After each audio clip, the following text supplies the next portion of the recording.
correctional officers? How many do you have? I don't have that number in front of me, but I can get it and get back to you, Senator. Ms. Peters, again, these are your primary employees. These are the meat eaters, not the leaf eaters that do all the other jobs. And you don't know how many you have employed? Ms. Peters, it came to my attention that members of this committee submitted written questions the last time you appeared, and I don't think we've gotten responses back. Are you aware of that? I am, Senator. Can we count on getting responses to those questions soon? We are working diligently to get those responses back to you. What's been the long delay? You know, it's been a long process. We always want to get these answers right, and there's a review process going back and forth between the Federal Bureau of Prisons and the department to ensure that our answers are consistent with department. Can we get a date certain, like maybe a month from today, October 13th? Senator, I would love a date certain. Unfortunately, I cannot provide that to you. No, and I assume you won't provide a date certain any new questions we have then either, right? That's correct, Senator. All right, you mentioned in your opening statement you talked to stakeholders and something called justice-involved individuals. What's a justice-involved individual? Someone who has been involved in the criminal justice system. So a criminal?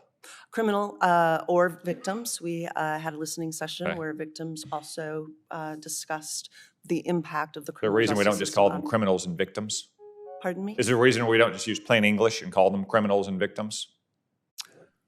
Justice-involved individuals is a term that I use regularly. Okay. You said that you'd been to 20 prisons in the last 12 months. That's about once every 2.5 weeks.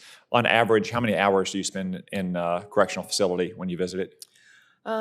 Probably 6 or more hours when I'm visiting. Okay, so close to a full working day when Yes. you're there. How many of those hours do you spend on average with your correctional officers?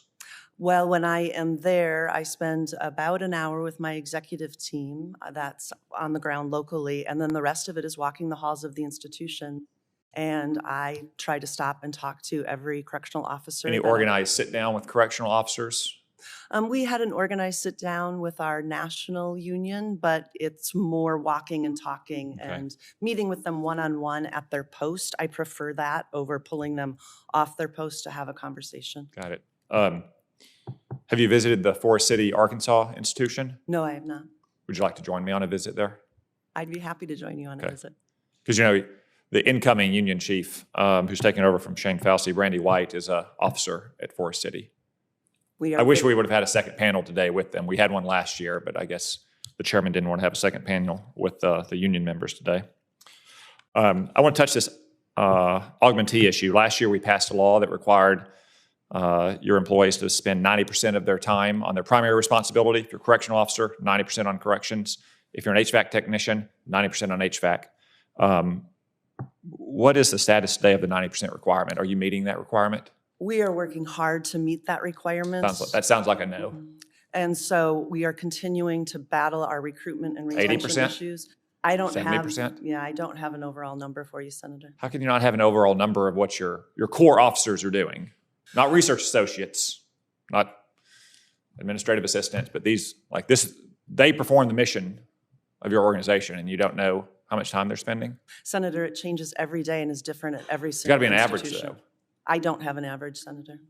I mean, hitters go over 4 in a day, but they can still hit 350 in the season. There's got to be an average. I'm disappointed you don't have an average. This is not, it's not like some political hot potato. I'm not asking you about men who claim to be women to go into women's prisons. This is like a core responsibility of your organization. Let's turn to why you're not meeting that staffing numbers. You said in your written testimony that you're at 88% funded positions. How many correctional officer positions did the president request and Congress authorize and fund for 2023? Senator, I don't have that number in front of me, but we can certainly get back to you. 20,446. Do you know what it was last year? No, Senator. 20,446. How many correctional officers are currently employed? We, like you just mentioned, the percentage is 88% of the funded No, correctional numbers. officers, not total slots, correctional officers. How many do you have? I don't have that number in front of me, but I can get it and get back to you, Senator. Ms. Peters, again, these are your primary employees. These are the meat eaters, not the leaf eaters that do all the other jobs. And you don't know how many you have employed? Do you think it's, if you have 20,446 authorized, do you think it's 18,000? Senator, I know that the number is 88% of those funded positions. No, that's your total positions. Yes. Do you think it's closer to 8,000 or 18,000 correctional officers? I think it's closer to 18,000, but we can get that Yeah, number so and get back to you. kind of right in the middle, maybe a little on the verging towards 8,000. It's 12,731, which say 60% that you had authorized for last year and this year. Yet you're boasting of an 88% total employment rate. And then you're complaining that you don't have enough officers to meet the 90% requirement that we mandated, that President Biden signed into law. It sounds to me like you need to spend a lot more time and money focused on hiring the people who are performing your organization's chief responsibility and less support personnel. Why is your organization at 88% total, but your core job only at 60%?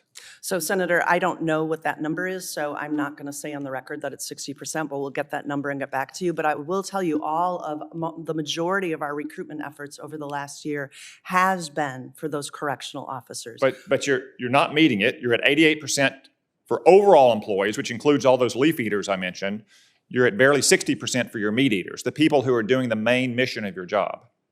It seems, my time's up here, but it seems to me like the BOP needs to do a much better job recruiting and hiring corrections officers, since that is what you actually do is corrections, and much less time hiring all these other support personnel and headquarters personnel. I look forward to seeing you in Forest City.